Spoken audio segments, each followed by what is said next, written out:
Bang! Yeah, 713, no 7 this league, throwing rocks at the backboard. Living our dream, better dribble to the 3, take the shot, here a cash short. And we don't even care what you say, we ain't scared of the hate, get a win in this last more. Stand in the paint, better clear out the way, hit the court with the black force energy. Every single week on a killing spree, you kidding me? You talk about winning with the epitome, you better be talking with peace and we locking the key on them. Know that it's rocking with Ryan and Dante, the drip guy, we beyond the gossip, the topics we talk on a pop and we conquering the obstacles that we cross as a team. Shot from the seats, we the Rockets like Elon. It's the H-Town Rundown. Let's get started right now. What's good, everybody, at the H-Town Rundown Houston Rockets Basketball Podcast. I'm here with my boy, AD, the actual owner of the show. What's good, AD? Nothing much, brother. What's going down? Yo, what is going down, man? The Houston Rockets are healthy? No, not really. But we got a lot to talk about today. Make sure to follow at the H-Town Rundown, at the H-Town Rundown, YouTube, Instagram, as well as Twitter. You can follow me at drip2piece_GAWD on the same apps in YouTube, Instagram, as well as X. AD, where can we find you, man? And, what else do you do? Hey, you can find me right there. You see it right there at the H-Town Rundown. Also, you can find me on my personal X account at Bully60, BOOLEY60. But yeah, definitely find me on the H-Town Rundown weekly on the football side, talking Houston Texans all day. As you see in the background, it's a lot of Texan memorabilia. So definitely see me on a weekly basis with the Texans, man. Hey, absolutely, man. And something else that we love to see on here is some chat love. Appreciate you, Danny Berry Sportsman. This dude's here literally every single day. We appreciate you every single time. AD, a couple games to talk about here between the Bucks going forward as well with the Spurs and the Kings. But let's talk about some wins first. All right, let's start off with the Milwaukee Bucks. Yep. Did you watch that game? I'm hoping so. Yeah. What was your take on it, man? Break that down for me real quick. It was a competitive game. It was a back and forth game. We took the lead early. They came back. They stormed back. They took the lead. We came back. So it was a lot of ebbs and flows of the game, back and forth as they go. But Jalen Green, Alperen Sengun. What about Jalen Green? Hey, Jalen Green, Alperen Sengun, they had really good games to go along with. Dylan Brooks hit some clutch threes in that game as well. So definitely, it was a really good game for the Houston Rockets against a really contender in the Eastern Conference. Scared the hell out of us at the very end when Alperen Sengun lost his mind on a try. So I don't know what was going on with Alperen Sengun, but definitely came through at the end and was able to hold it down. And definitely was able to hold it down with stopping Lillard on that last second three. But yeah, it was a good game. It was a very entertaining game at that. It was something. And then I don't know what happened with Amen Thompson losing his mind as well. LP out there last second. Hey. I don't know, Preston having problems, but LP, you went away, Preston. You went away. Hold on. Can't hear you, brother. I don't know. But yeah, LP lost his mind, man, with the Max Johnson.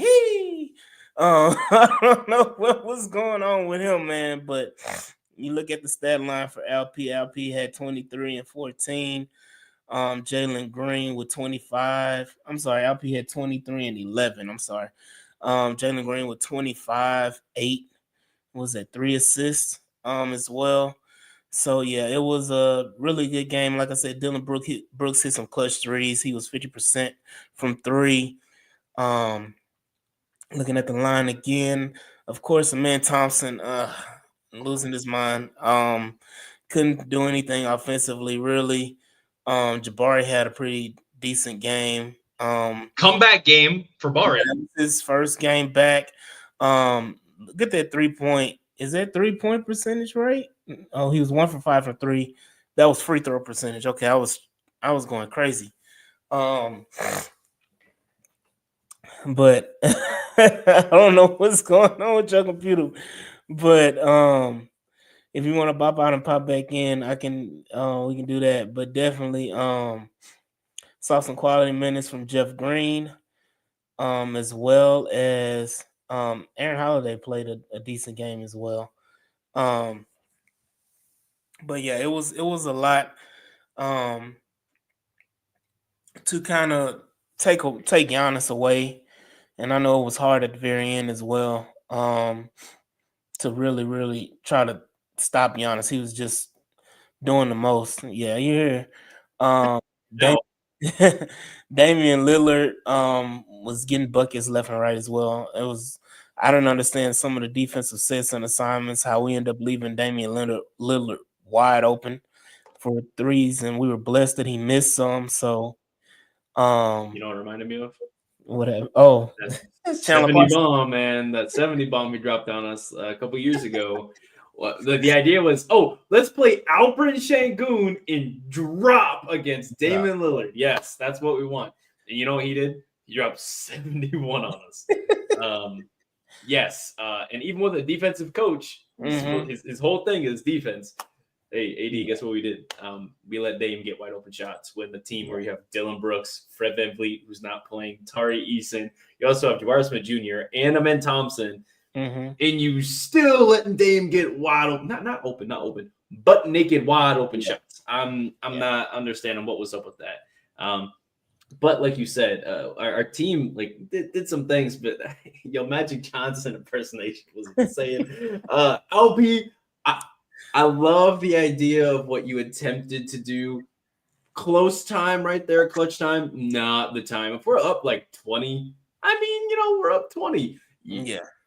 This ain't the time to be doing that. Now, everyone that's going to come at me for, verbally harassing their glorious King Alperen Şengün. Calm down. I still love him. He's still good. He dropped a very, very efficient 50%, 23 points, 11 boards. Again, 3 blocks to go along with that. Very nice, very nice. Lastly here that I do want to say is Jalen hit 5 threes, 45, 100. It's a nice little stat line. Along to go with 4 turnovers. It was -1 on the turnover assist ratio. So, we got to at least break even on that Jalen. Preferably.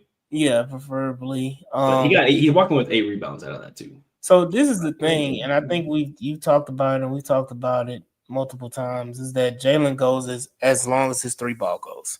Yep. That is his key to victory. If Jalen, I gotta find a stat of if Jalen hits 3 or 4 more threes in a game, what is the Rockets record? And what is his stats like as far as like average points per game and everything, if he's hitting 3 or more threes a game. So I wonder what our win percentage is when he hits 3 plus threes a game. That is a stat that we gotta find, because I honestly believe if Jalen Green is hitting his threes, if he's hitting like we see right now, if he's hitting at a 45% clip, Jalen Green is dominating the game, and he's having a very, very efficient, productive game. I think Jalen, is that right? He was -6.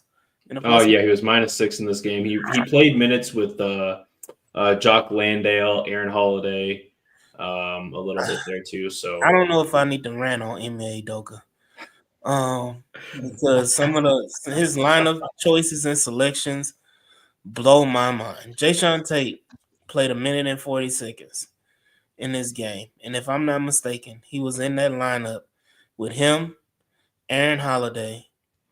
It was Amen Thompson, Jeff Green, and was it Jeff Green? I thought it was Tari Eason. Jeff Green was out there for a minute. It might have been Tari Eason too, but Jeff was out there for 11 minutes. But I think this lineup was like Jock, Tate, Holiday, Thompson, and Tari Eason. Like, you high, bro? I don't talk about Ime. Exactly, Ime. Yeah. Tate probably is always high. But but definitely step back, right? Yes, man. But yeah, tunnel vision Tari and just the craziness. But let's stay on the positive side. The Houston Rockets, like I said, this was a very, very important win for them. I think their record, they've only lost, 4 games total this whole season against playoff teams? No, we lost 3 times, 2 or 3 times against Golden State, right? I mean, at the time, Golden State was technically yeah. out. What I can say is we do have 1 win against every single team.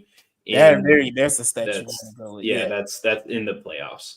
Yeah, at least we're the only team to do so right now. And that's and not just in the playoffs, but literally the top 20 teams or 19, not including us, but of the 19 play-in and playoff teams, we've beaten every single one of them on the east and west side. So that is, very important.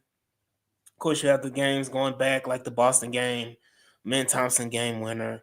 Got the Cavs, we beat them back to back. That's when the stretch when we were like, oh, holy shit, we're coming on. Like we're making a move. And then we lost 6 straight. Yeah. And here we are again. We lost 2 straight, if I'm not mistaken. Well, no, we beat Milwaukee like this game, and then we beat the Spurs. Oh yeah, we lost, but we lost against the Kings. And we'll talk why I got them confused, because I'm thinking De'Aaron Fox with the Spurs. But I mean, right now, the way it's looking and the way it's playing out, I'm pretty sure we're going to hold tight at least to a top 5 spot. But it looks like we'll probably end up playing Memphis, which I'm excited about. That'll be fun. Yep, I would be excited about that, and I think that'll be something that we can show up and upset, because one thing I don't want to play is the Warriors. The league would not ever let us beat the Warriors ever in a playoff series, ever. If it's a play-in series, a playoff series, they only let us beat them in the NBA Cup, because it doesn't matter right now. That's it. That's the only reason why. Curry said, "Hey, Silver, I don't care for this," and he said, "All right, refs, you're allowed to play a little more fair against the Rockets, I guess." And even then, we still almost got hoed. Here it is. But yeah, the Memphis would be a pretty good matchup, especially what I really like in that matchup is Jabari and JJJ and Şengün and Edey. I really like that matchup. Dylan Brooks return, man, that would be a box office seller right there. Do you make movies for Marvel by chance? He said I'm going for that 1.8 billion. I think that'd be pretty nice. You talking about storylines? Storylines. Hey, John, what'd you say? Hold on, Ja versus Jalen. Jabari, JJJ. And then you got Dylan returning to Memphis. Dylan the villain. Oh man, like, and then they gonna hit if we win that series, they're gonna all hit the gritty in the middle of the Memphis Center, dude. That'd be terrible. What I will say is in that, well, there goes AD. Look at me. I'm not the one having issues. He's actually not having issues, guys. He's just sick, by the way. So don't worry about that. And the second I get done talking about how sick he is, he's gonna come right back. But anyway, I think Memphis would be. See, there he is. Good timing. I think that would be a pretty fun game. But let's move on to this next game here. Unless you have any other notes for the Bucks game, other than the fact that it was just way too close, wire to wire. Yeah. This should have been a game that we should have been able to hold our own a little bit better. Unfortunately, but we didn't. Next game here that I want to discuss. Let me pop this baby out right now. Is the San Antonio Spurs. Of course, we ended up winning this game 106-118. And it wasn't that close, man. It was a dominant ass whooping. This was a belt to ass. 40, right? Yeah. We were up by quite a lot. I think we dropped 37 in the third quarter. Yeah. To their 22, something like that. Mm-hmm. And I mean, Dylan couldn't miss. You see 5 of 8 from 3. Jalen Healing went 3 of 8 from 3, but it's still, 38%. We'll take it, no problem. Man hit a 3. Şengün only played 18 minutes in this game. We still whooped their ass, dude. Yeah. And look at that. In 18 minutes played, he's got a plus 20 in the box score. That's just freaking ridiculous.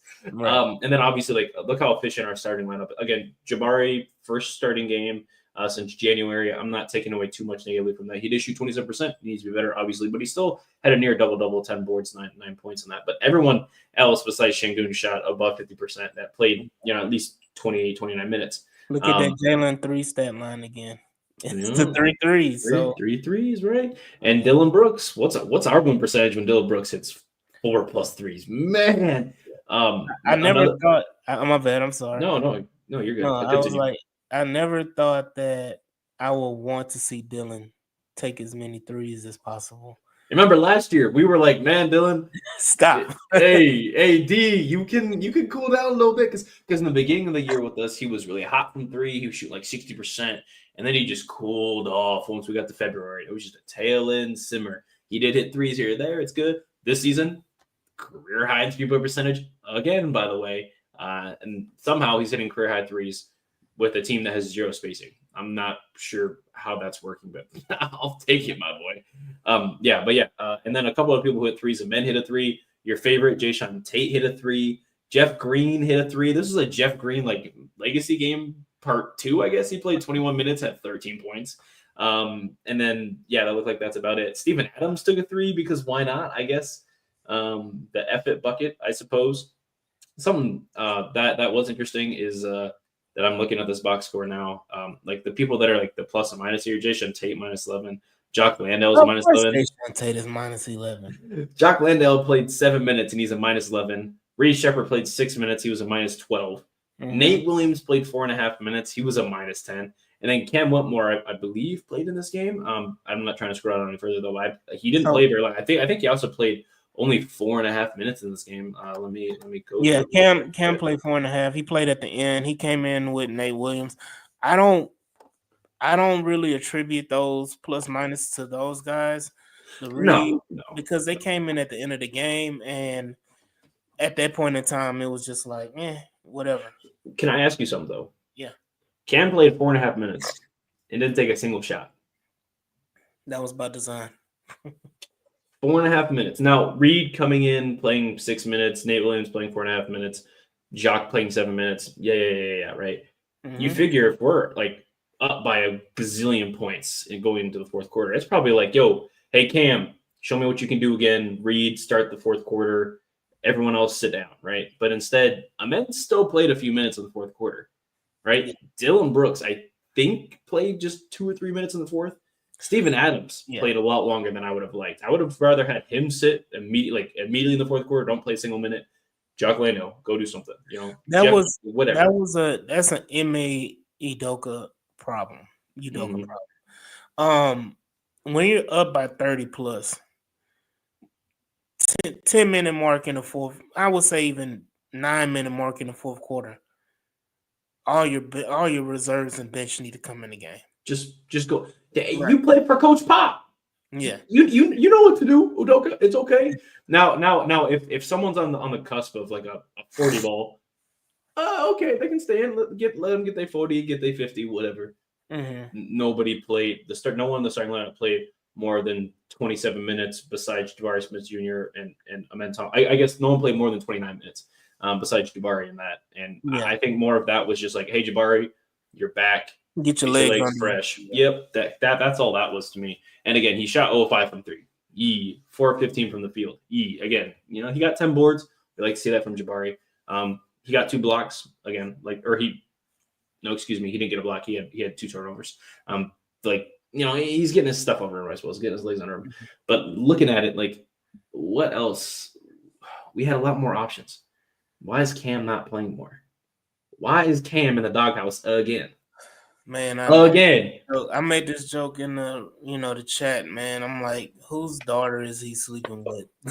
Whose sister or daughter? Cam did some, bro. Cam did some. I'm not sure what it was. But I mean, how is a guy that's got this raw talent not out there more?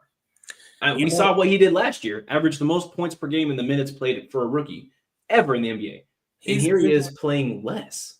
He's giving me, and I'm not trying to make it like a negative for him because he's not that type of person in actuality, but he's giving me attitude-wise, he's giving me like Miles Bridges attitude type. Like coaches will turn off, on you, and you got to think about it. There's a standard with Ime Udoka. There is. And I think the whole fan base wants Cam to play. Yep. And I think the fan base knows Cam should be playing. I think Ime knows Cam should be playing. But for whatever reason, in that locker room, Cam is not doing the work to play. You have to respect the coach for that.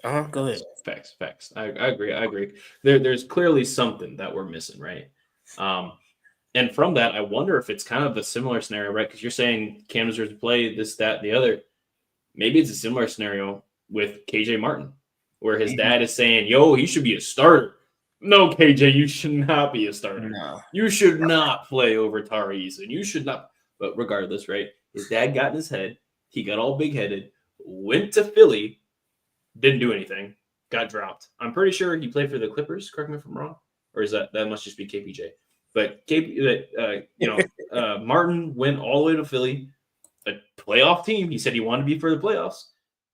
Didn't do anything over there, and now he's playing for the who? Shit, I don't know. He's been traded like 2 or 3 times already. Exactly right, and he's starting for them, but they're not winning games. Who is he playing for real? I think it's the Kings. Correct me if I'm wrong. No, because we just played the Kings and I didn't see KJ. Yeah, I think he's playing. No, he's not. What am I thinking? I don't know who he's playing for right now. But he's playing for someone that we just played recently. It was kind of like a return game. But regardless, guys, don't listen to me at all. He's with the 76ers. He's still with the Sixers. Is he still with the Sixers? Yeah. Man, that sucks. Sucks to be over there because that's a whole. No, I'm sorry. He's with Utah. Yeah, that's what it is. I knew it because he had that dunk on Operation Goon. Yeah.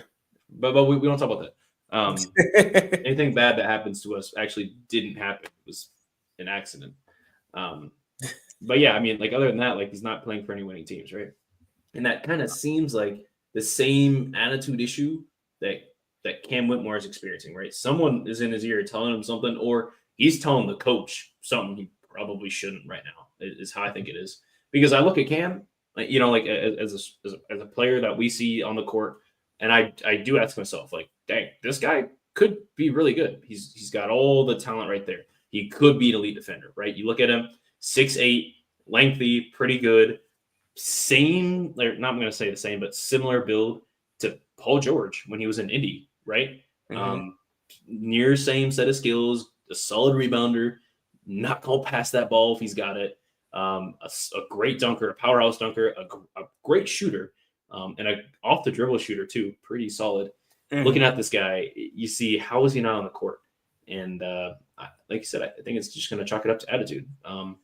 Yeah, and I don't think like I said, I don't want it to be confused because Cam Whitmore is a good person.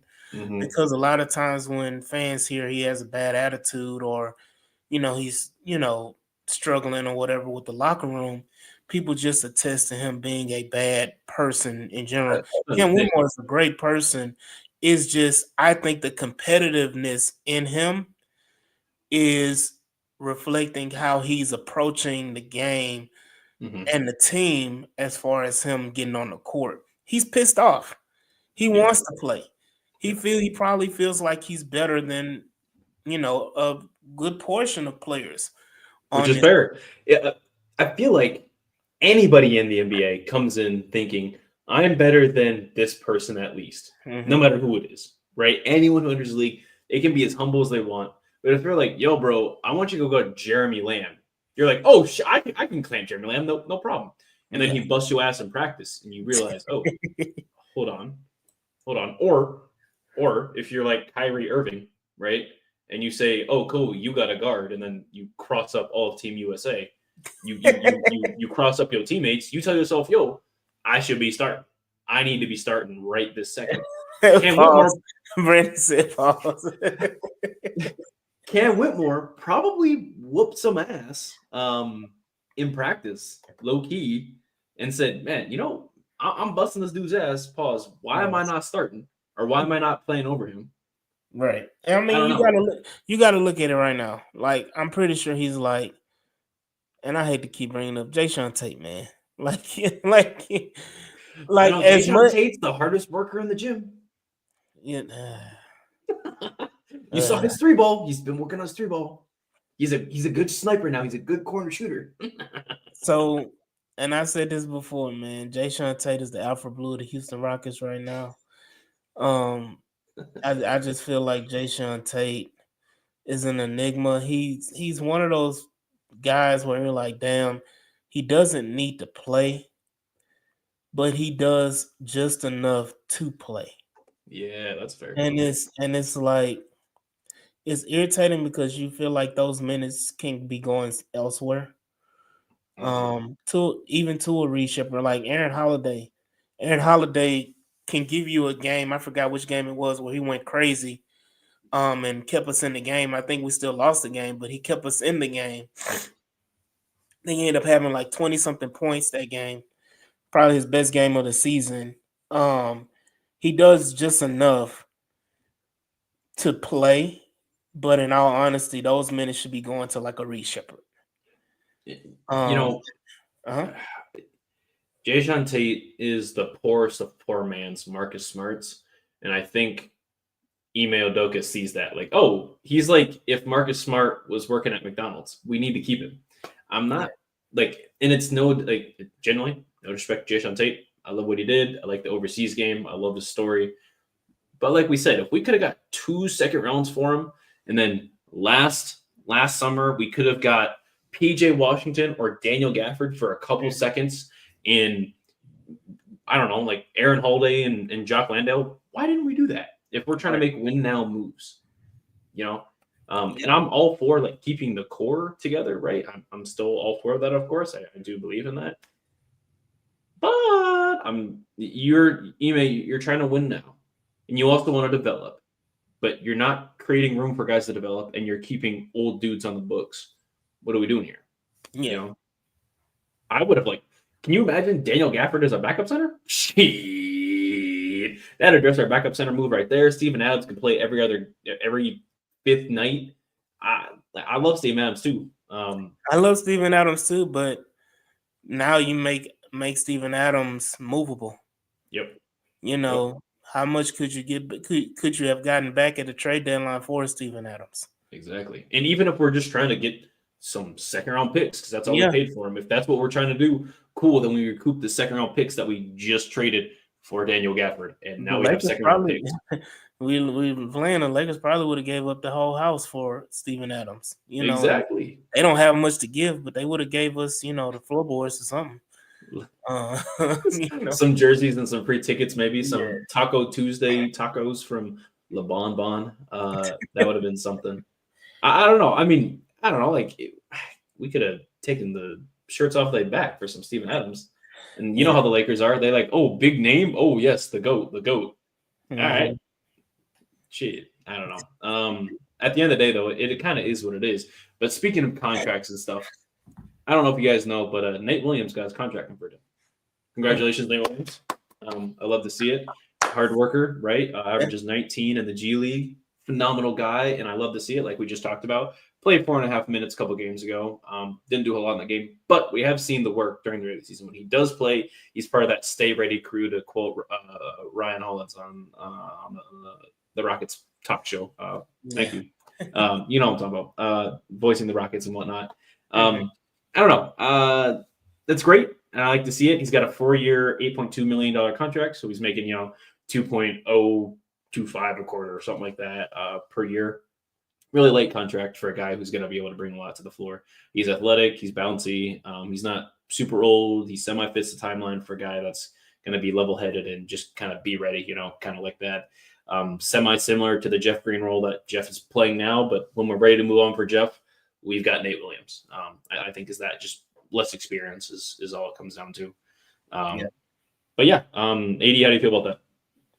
I'm happy with him, man. Like, the guy deserves it. He's been consistent the last few years with the Rockets. Taking advantage. He's one of those guys who always takes advantage of his opportunities. Yes. He plays extremely hard. Every time. He's doing his thing in the G League, averaging, like you said, 19 points a game. He's, explored that three ball is coming on for him as well. Developing in the game. You see him developing as a player. But again, that grit, that effort, you have to reward that. And you gave him a base contract. I think it's a 4-year, $8 million. Yep, 4-year, $8.2 million. Yeah, like that's NBA standards. That's vet minimum. Contract. So, shout out to him. To get on the roster, and hopefully he probably will see more minutes now. And I think with the injury bug, hate to talk about it, but the injury bug again biting us in the ass. Every year. I don't even want to know what next game against the Thunder is going to look like. But with them to have the team out, but we'll talk about that later. But yeah, I'm happy, that the Rockets are rewarding him for his hard work. And it doesn't affect anything as far as financially for the Rockets. It just gives us another able body that we don't have to keep doing the whole G League. Hopefully we can bring him up, bring him down, bring him up, bring him down. He's on the roster. It's part of our MLE bit that we had. I think we had 5.6 million left. So we still got about 3 left, sitting in there roughly, of course. Check the numbers on that. Mm-hmm. But I mean, at the end of the day, like, it's $2 million, 4-year contract, super easy to move on from.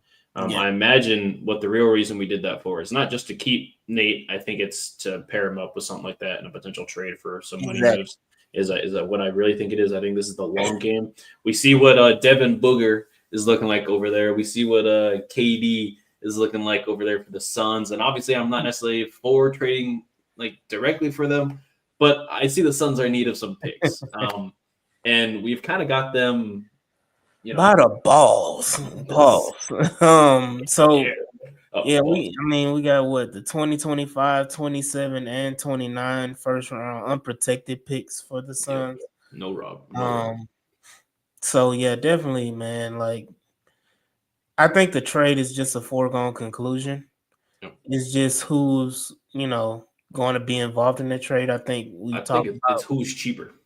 Well, I mean, we've talked about it. I think Cam Whitmore for sure is going to be involved in the trade. Yep. Because we can actually take on Durant's salary or Booker's salary without giving up much of anything. Yeah. Value-wise, like, you can still keep your core with Jalen, Şengün, Jabari. They may ask for Jabari in the trade. I would say give up Tunnel Tari. Whoa. Hey, Mama Easton, calm down. We're not saying actually do it right this second. We just it's. But if I had to choose between giving up Jabari or Tari, I would give up Tunnel Tari. Yeah, that is incredible. I think that's the first time anybody has ever said that in human history. Are you okay? You a doctor? Are there any doctors in Texas? I don't know. There's plenty doctors. Hell, I live with one. Shout out. Shout out. Hey, so definitely, but nah, man, that I just think it's a foregone conclusion, man. But yeah, he could be a part of a future trade package.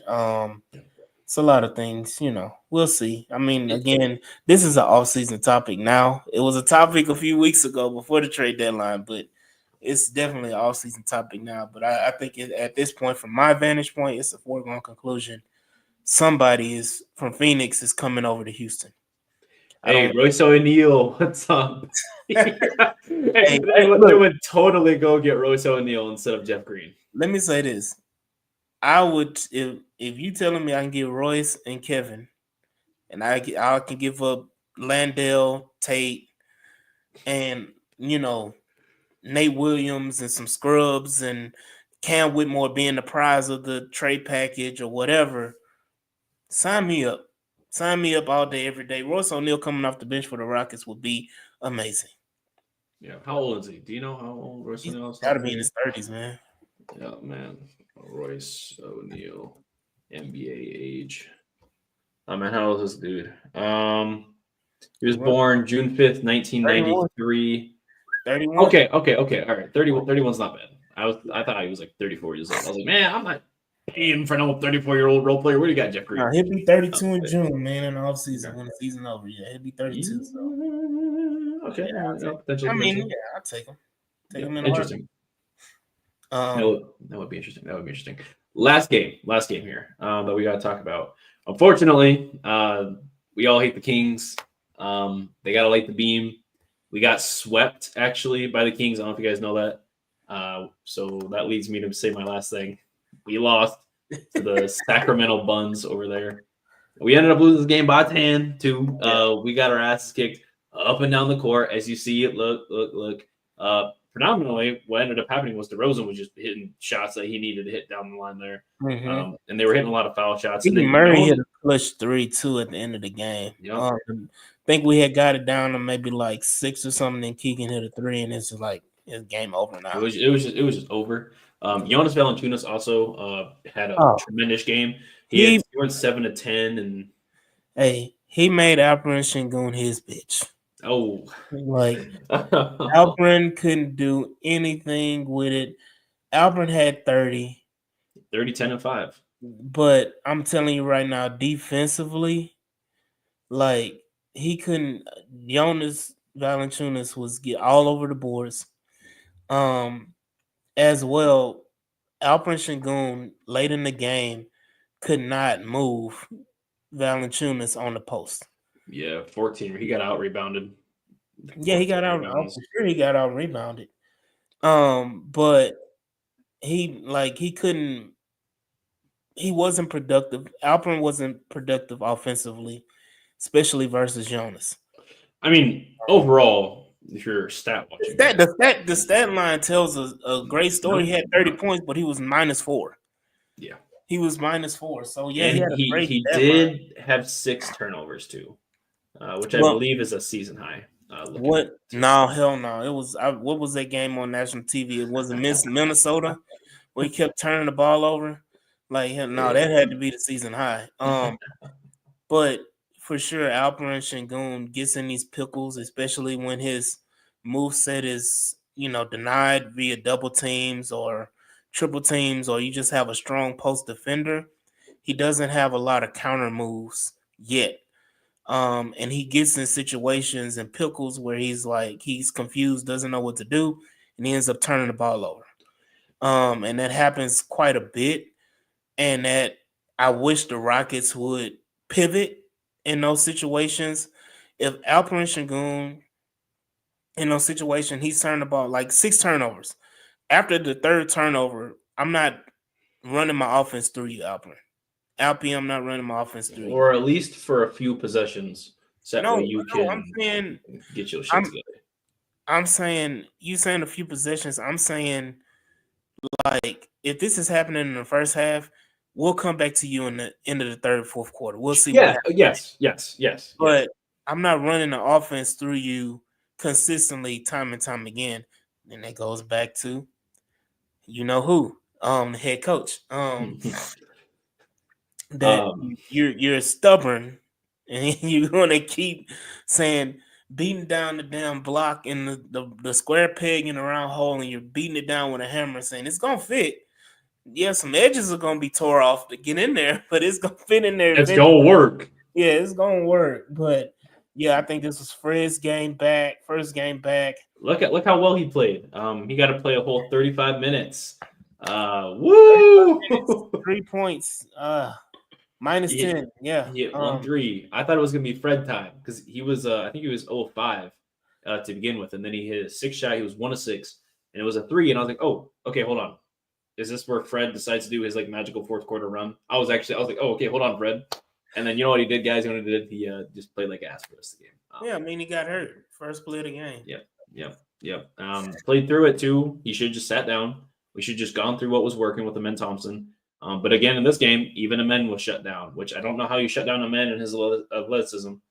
But the Sacramento Kings did, and teams are gonna watch what they did against the men. 3 of 10 is incredible. Dylan Brooks, like I don't think he played as bad as the stats say, particularly.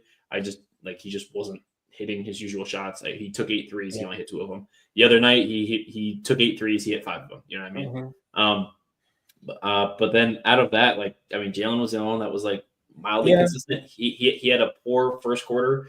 And then after that, he shot total of 45, 40, 100. Not much more you could ask for from the stat line. This goes to defeat our point about the 3 threes or more. He had 4 threes. But again, for Jalen to score, and I hate to say it, Jalen has to hit his 3 ball. And that's the consistency part. I think all 3 games he had over 20 points, if I'm not mistaken. Yeah, he did. Yeah, he had 21. So did he have 20 against the Spurs? Yeah, he had 21 against the Spurs. Yeah. So, and I know he had 25 against the Milwaukee Bucks. So, that's the consistency that we're looking for with Jalen. Jalen has to hit the 3 ball, has to be more consistent with the 3 ball. I think he has been. 40, yeah, he's been better. He has been these last 3 games for sure, stat wise. So, got to keep it up. I just think this game just got away from the Rockets. I think the back-to-backs has worn the Rockets out. Yeah. I think it was like 4 straight back-to-backs. It's just, at this point, you get a break. You need to reset. You play on, what's it, play tomorrow? Yep. Before you talk about that, last thing I want to mention, Şengün and your free throws. Şengün and your free throws, bro. You get to the line, you hit no shots. You get 17 free throws, and you hit 10 of them. You ain't Shaq, all right? You're not Shaq. You shoot the ball. You got a good touch around the rim. That's kind of like the whole thing. Hit your free throws, please. Okay, hang on. This touch has been different. I'm about to touch on it. I got something to say. Hold on. But people are saying that they guesstimate Şengün, like in his prime, being this 75%, 80% free throw shooter. Do I think he's going to hit 80%? I don't know. 72, 73, 74, 75%, I think is achievable. Right now, this game would have been great in momentum shifting. If he hits 14 free throws in this game instead of 10, I think that puts the pressure more on the Kings, and we deal better, or at least numbers have shown this season, right? We have the most wins in clutch time, which means, close game, under 5 minutes left to go. We have the most clutch wins in the league. And this is a game, if we could have just been a little bit closer, I think we turn it on, we hit most shots. Obviously, it's not entirely up to on Şengün. I'm not putting it all on Alperen, but I am saying you are the all-star of the group, right? You are the all-star alpha, whatever you want to call it. You went there. You and Amen did both. Amen went there for a different reason, but you went to the all-star game. You were selected to play for the all-star team. You cannot get shut down by Jonas Valanciunas every year. And he dropped, like you said, he had 30, 10, and 5. Like, yes, the numbers are going to say, like, yeah, that's great. Bro should have 40 in this game. Yeah, it's one of those. It's one of those games that the stat line looks amazing, but when you go back and watch him, like, again, 10 points came from the free throw line. So, somebody's time to go to bed. But it's like the stat line is deceiving on that one. But Alperen Şengün, whatever prayer you're saying at the free throw line, I know this may be sacrilegious. Get rid of it. Get rid of it, or say something else. Find another prayer to say that'll help you at the free throw line, because right now you've been struggling mightily for a while with the free throws. I think really most of the season you've been struggling, especially late in games. You've missed a multitude of free throws in crunch time, clutch free throws. You've been struggling mightily. Yep. And it's not. You want to guess what his free throw percentage is this year? Or hang on. What do you think his free throw percentage was last year? Last year probably was 70 in the 70 range. Okay. This year he's probably low 60s. Okay. He is actually shooting the exact same percentage he shot last year at the free throw line. which is 69.3%. It doesn't seem like it though. It's deceiving. I watch the games, and it seems like when he's missing the most free throws, it's when we need him to make them the most. Mm-hmm. Now, I'm posing a question to you because I'm playing devil's advocate. Everyone watching, appreciate you watching. Please don't leave when I ask this. I'm not coming towards Şengün. All right, pause. I'm just asking a basketball question. All right. Do you think Şengün isn't clutch because he continues to miss clutch shots and clutch free throws? Yeah, he's during the times we need him to make these shots. They're Şengün- back-breaking misses too. Şengün is definitely not a clutch player at this point in time in his career. He may get there, but at this point in time, he is not. He has so many mental lapses, and I'm not just talking about at the free throw line, but again, we go back to the Milwaukee game. That was a stupid ass play. Like don't do that. Don't make that play like in crunch time. Like you have to realize time and place, and I think he gets lost in that. I think he can be. I just think right now he's not there mentally. He's not there. I don't think he's mature enough. Yeah, I don't think he's mature enough at this point to handle it. Again, we will see what time will tell. But right now, no. He's definitely, and that's the Achilles heel with the Houston Rockets right now. They don't have anybody that they can put in the clutch right now. Honestly, and maybe you can make an argument, but Jalen has been the fourth quarter guy, dude. Even when we're looking, and I'm not going to say as much as the first 2 years, but this year especially, I can recount at least 12 games off the top of my head where Jalen has been like, hey, like this fourth quarter, I got to turn out. Now we've had games where we needed him to hit shots, but he was shooting poorly all night. I'll give you that. But if he's been mid throughout the game or better, and we get to the fourth quarter, he hits the shots. Right? At one point, he was leading the league in fourth quarter points. And then on top of that as well, like to also add to your point of us not having a specific clutch guy, I think it's more of a product of the communist offense of everybody eats. Everyone gets a shot to be clutch. Everyone gets a turn instead of like, hey, Alfred, go do your James Harden rip through and get to the line. Yo, Jalen, you are like a top 4 athletic person in the league right now. Use your athleticism. Hey, men, can you break this dude off for me real quick? Pause and get to the basket. You know what I mean? Like we have. I look at these guys and I say, yes, these are the guys I want taking the shots in the fourth quarter. But you know what Ime says? Yo, Dylan, go to the post. Yo, Fred, take this pick and roll real quick. Hey, Jock Landale, I don't need you to hit a shot, but you're going to be out there in clutch time. Yeah. What are we doing? Yeah, and that style of offense creates the tunnel vision Tari. Yep. You know, that creates. It's finally my turn to shine.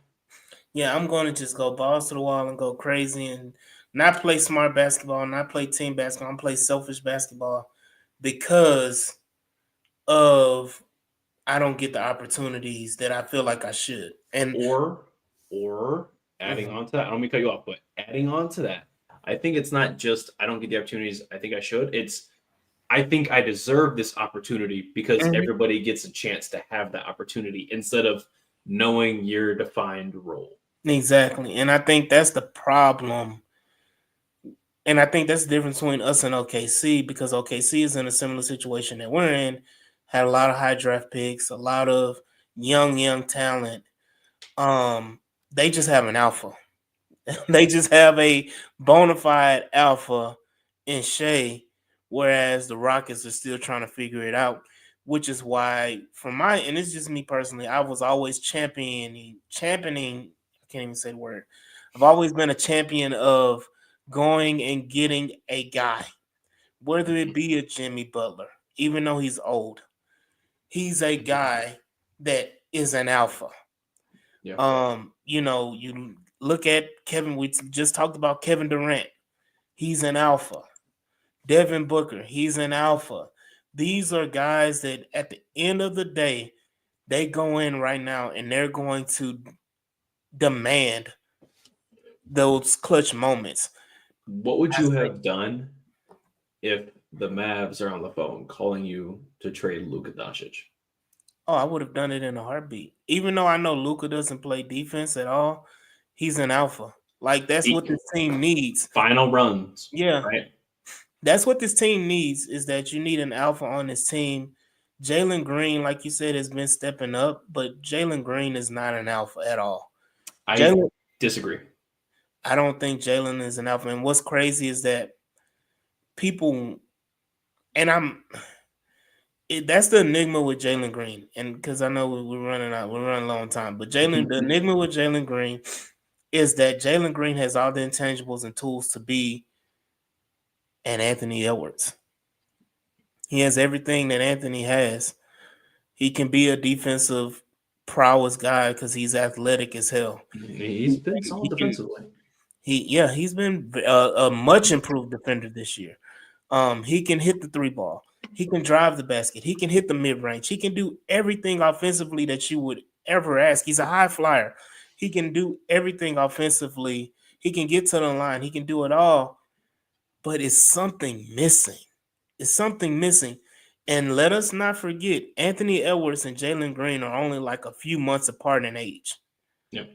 So the excuses of, well, let Jalen grow, give Jalen time. Jalen was the number 2 overall pick a year later than Anthony Edwards. Anthony Edwards was the number 1 overall pick. I have something that defeats your take. Anthony Edwards came into culture that wasn't necessarily playoffs, but you had Karl Anthony Towns and Mike Conley. Jalen came into John Wall, who doesn't want to be there, Christian Wood, who thinks he's the GOAT, and Victor Oladipo, who doesn't want to play for the Rockets. And then rerouting Karis LeVert and Jarrett Allen to get out of Houston because they didn't want to play for Houston. If that's the team I'm playing for, my thinking when I'm younger isn't that, oh, I should play to win. It's, oh, hey, I'm just stupid. So I understand that. I understand that situation, but mentality is mentality. Mentality is changeable. Either you have that dog in you, and you're born with it. Anthony Edwards had that dog. Has always been a dog. Yep. Like, it's not even a question. Yep. Jalen Green, it's almost like I think his dog is held back, bro, with this offense. I won't lie to you. I really do. I think a part of it is with Silas's offense, it was not necessarily everybody eats, but everybody gets a shot. Do your own thing offense, right? Ime's offense is Dylan Brooks gets to take 20 shots a game sometimes, right? Why is that? I lean on my Vitz type of guy. That's Ime. Yes. Ime doesn't trust anybody hardly. And I can tell you right now, the 3 guys that he trusts wholeheartedly, like he would, it's funny. I was like, he would trust him with his girl butt naked, laying in the bed. Like Fred VanVleet, Dylan Brooks, and Jayshawn Tate. Yeah. Why is Jayshawn Tate? That just irritates me, man. Because you're not wrong either. No, those are the 3. Those 3 guys he trusts with all his heart.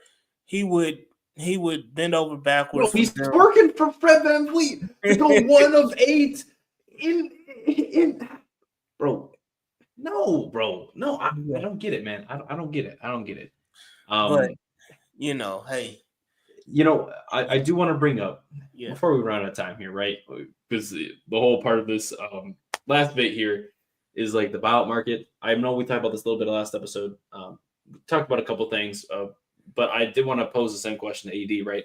We did just convert Nate Williams, so that means in order to get somebody from the buyout market, we have to let somebody go. AD's already got a guy in mind, of course. We all know who it is. I don't think any of us need to sit here and say, "Oh, who is it, AD? Who is it?" Because we already know. I mean, he's already like this dude's already like he's so we already know. Yeah. But is there anybody on the buyout market or potential buyout market that you're interested in? I mean, it's been said over and over again, but I'm a huge Rob Williams fan, man. Yeah. I think he would be a perfect fit for this team. He would allow you to expand, and it's hard to say, but he would allow you to play Şengün less and have those lineups. And I think with him in a lineup, it would allow Jabari to shine more. Yeah, because you're playing small ball, but Jabari does not. You're playing small ball, right? And you're giving Jabari an opportunity. I really want to see Jabari kind of evolve more. And I think the opportunity is coming down the stretch with him coming off the bench. Interesting. With the lineups that, Ime has announced that, Amin is going to start going forward. Definitely want to see Jabari thrive in that 6-man role and evolve his game and offensively take advantage of the opportunity. Absolutely. And especially offensively. His 3-ball is looking great right now.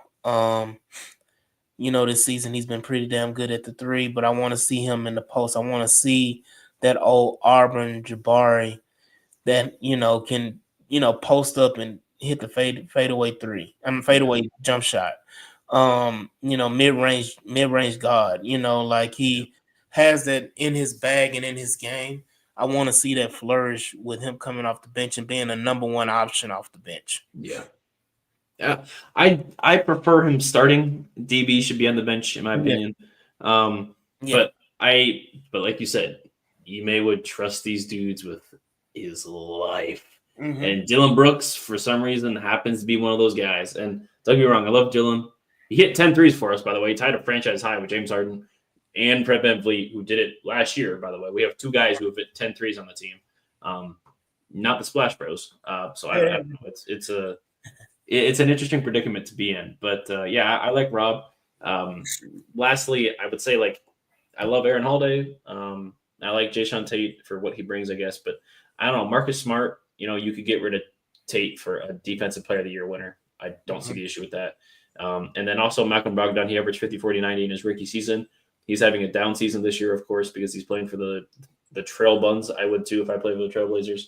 I wouldn't lie to you. I'd be pretty depressed. Especially going from the Wizards to the Trailblazers there. I'd be absolutely upset too. I don't know. I think he's a good guy. Gosh, I feel like there was one other dude on the market. Oh, PJ Tucker got let go, by the way. So he is on the market. Are you for or against bringing PJ home? Hell no. I don't want no PJ Tucker, man. Why? No. We already got the black PJ Tucker on the Rockets right now and Jayshawn Tate. I'll be damned if I go and get PJ Tucker. Wait, are you telling me you don't want Tate and PJ Tucker lineups with Jeff? No, hell no. No. I'm actually pissing 80 up. Just bringing that up. You want no goddamn PJ Tucker? Oh man. Nobody wants PJ Tucker. That's why he's at home right now. Nobody. Yeah, it's because he wants 10 mil, bro. If he was willing to do a vet minimum, you're damn near 40. You're not getting no damn $10 million. The fact that Philly signed him to that contract, I can't believe that. They signed it to him for James Harden. Yeah. Boy. Then they traded him to LA for James Harden. Yeah. James Harden has like elevated your career, brother. Yeah. If it wasn't for James Harden, you would have been out of the league 6 years ago. After 2019. Come on. Whose idea was it to start PJ Tucker at starting 5 to play against Anthony Davis, LeBron James, Joel Embiid, Nikola Jokic, like down the list there? Like, whose idea was that?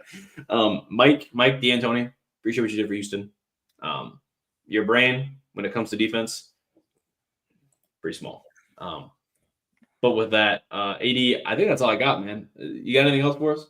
Nah, man, just pray for us against the Thunder. Seems like everybody's out. I think Amen, Fred. I think Jabari was on the list. Like Steven Adams. Steven Adams. I don't know where the hell his mystery ass injuries came from. I understand Fred. I may understand Amen. Şengün is also on there. Yeah, Dylan Brooks is on there. The whole damn team is on there. So we may see a starting lineup of Reed Shepherd. We may see Cam. We probably see Cam play. That's he only gonna play 5 minutes. You already know that. He only gonna play 5 minutes. But no, man, that's all I got, man. Just pray for us against the Thunder. Hopefully the Rockets can eventually one day in life, before the season is over, end up being healthy. We thought we were finally healthy. Got everybody back to playing the game. Then we get our ass beat and now everybody's hurt. The Kings beat us so bad. We have a third of the entire roster on the injury list. Bro, what? You know where to find us though. Follow H-Town Rundown at the H-Town Rundown on Instagram, so it's YouTube. Be sure to subscribe to the YouTube channel. Comment down below in this channel. Let us know who you want on the buyout market. I'm interested to see your guys' responses. So go check that out right now. And if you're not sure who's on the buyout market, NBA.com is a free agent tracker, so you could always check out who's been moving the fastest and moving around the league the latest, especially over over the summer and whatnot. So check that out. Check the teams out. Let us know. Comment Go Rockets down below. #liftoff, of course. AD, man, where can we find you at, brother? Right here on the H-Town Rundown, man. Y'all see me on Wednesday night with the football side, for the Houston Texans football side, when we do our live mock draft. But for sure, follow me on all platforms on the H-Town Rundown on TikTok, the H-Town Rundown podcast on Instagram, H-Town Rundown on Facebook, and H-Town Rundown on Twitter. So y'all go ahead and don't forget the htownrundown.org, the website as well. There you go. The website, guys. We're getting ready to put merch out on the website here soon. As you can see, we got hooked up with some pretty nice swag here. And if you want to get one of these two, be sure to check out the website and be ready for anything and everything that we're getting ready to bust out here soon. There was also the NFL draft that they did live last year as well. Probably the same this year. So be on the lookout for that too, for a chance to just stop by, say hi, and check out the NFL draft that they do the best breakdown in the entire internet, by the way. I'm not biased at all. And be sure to follow me at drip2ps_GAWD, as well as X, Instagram, Twitch, and Twitter. Thank you for watching. Thank you for listening. Appreciate you guys. And that's it. Peace. Let's go.